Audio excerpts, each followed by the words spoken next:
పహల్గామా ఉగ్రదాడి తర్వాత పాకిస్తాన్ మీద భారత ప్రభుత్వం ఆంక్షలు విధించింది. ఎవ్వరు కూడా ఇక్కడ ఉండడానికి వీల్లేదు. పాకిస్తానీలందరూ కూడా మీ దేశం వెళ్ళిపోవాల్సిందే. ఈ నెల 27 ఎవరైతే education visa, visiting visa, business visa మీద వచ్చారో వారందరూ వెళ్ళిపోవాలి. 29కి మెడికల్ వీసా మీద వచ్చిన వాళ్ళు వెళ్ళిపోవాలి. 29 తర్వాత ఎవరైనా పాకిస్తాన్ వాళ్ళు భారతదేశంలో ఉంటే 3 సంవత్సరాలు జైలు శిక్ష, 3 లక్షల జరిమానా. సో ఇది ప్రస్తుతం భారత ప్రభుత్వం భారతదేశంలో ఉన్న పాకిస్తానీలకి విధించిన ఆంక్షలు. అయితే ఈ నేపథ్యంలో ఒక యుద్ధ వాతావరణం కూడా నెలకొంది. పెద్ద ఎత్తున భారత బలగాలు బోర్డర్ల దగ్గర యుద్ధానికి సిద్ధమయ్యాయి. అయితే ఈ తరుణంలో పాకిస్తాన్కి చైనా మద్దతు ఇస్తుందా అనే చర్చ తెర మీదకి వచ్చింది. అసలు పాకిస్తాన్ దగ్గర ఆయుధాలు నిజంగా ఉన్నాయా? క్షిపణులు ఉన్నాయా? ఉంటే ఏ మేరకు ఉన్నాయి?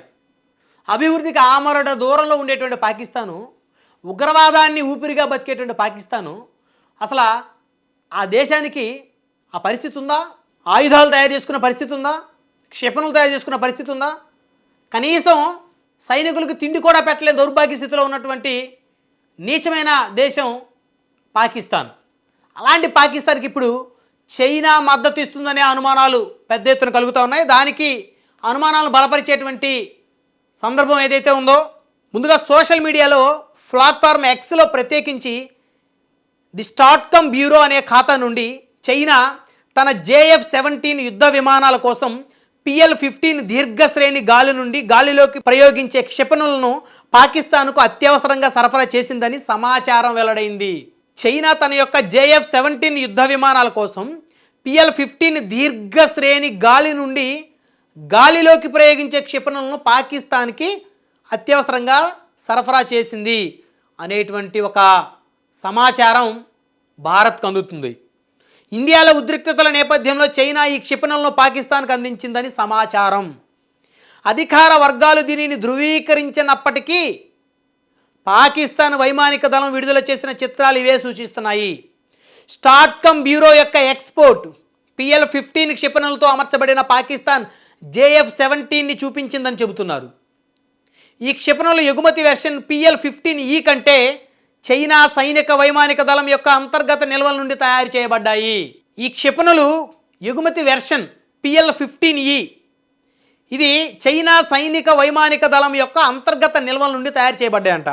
అంటే ఈ క్షిపణులను చైనా వైమానిక దళం కోసం ఉంచిన నిల్వల నుండి పాకిస్తాన్కు పంపించారు. అంటే పాకిస్తాన్కి చైనా క్షిపణులని, ఆయుధాలని పంపిస్తుందా? అంటే దేని కొరకు? పాకిస్తాన్కి చైనా ఆయుధాలను పంపించి భారత్ మీద యుద్ధానికి పాకిస్తాన్ ఉసిగొలుపుతుందా? అంటే భారతదేశ పౌరుల మీద చైనా ఇంత దారుణంగా పగ పెంచుకుందా? భారతదేశంలో ప్రతి నగరంలో, ప్రతి పట్టణంలో, ఆఖరికి ప్రతి మేజర్ పంచాయతీలో సైతం చైనా సూపర్ బజార్లు పేర్లతోటి మరి చైనాకు సంబంధించినటువంటి అక్కడ తయారైనటువంటి అనేక వస్తువులు మరి ఇక్కడ దిగుమతి చేసుకొని అమ్ముకుంటూ ఉంటారు. అంటే భారతదేశం మీద పడి బతుకుతుంది చైనా. చైనా సెట్లు, చైనా ఫోన్లు, చైనా ల్యాప్టాప్లు, అంటే ఈచ్ అండ్ ఎవ్రీథింగ్ ఎలక్ట్రానిక్ వస్తువు అన్నీ చైనా తయారీకి సంబంధించిన ఎక్కువ భారతదేశం వాడుతుంది. అంటే చైనాకి ఆర్థికంగా భారతదేశం పరోక్షంగా సపోర్ట్ చేస్తున్నట్టే. సో ప్రతిఫలంగా ఇప్పుడు ఇది చేస్తుంది చైనా భారతదేశానికి. సో కాబట్టి ఖచ్చితంగా చైనా లాంటి కుట్రపూరితమైనటువంటి మనస్తత్వం ఉన్నటువంటి దేశాల వస్తువుల్ని కొనటం భారతీయుడు బ్యాన్ చేయాలి. చక్కగా మన దేశంలో పండించుకునేటువంటి మన పంట తిని మనమే బతుకుతాం. ఈ చైనాకు సంబంధించినటువంటి సాఫ్ట్వేర్లు, చైనాకు సంబంధించినటువంటి యాప్లు, చైనాకు సంబంధించినటువంటి ఎలక్ట్రానిక్ వస్తువులు అన్నీ బ్యాన్ చేయండి ఒక భారతీయులుగా. ఇది గనక అధికారికంగా గనక ప్రూవ్ అయితే ప్రతి భారతీయుడు చైనా వస్తువులు కొనకూడదు. మన డబ్బుతోటి బతుకుతూ, మన డబ్బుతోటి వ్యాపారం చేసుకుంటూ, మన మీద ఆధారపడుతూ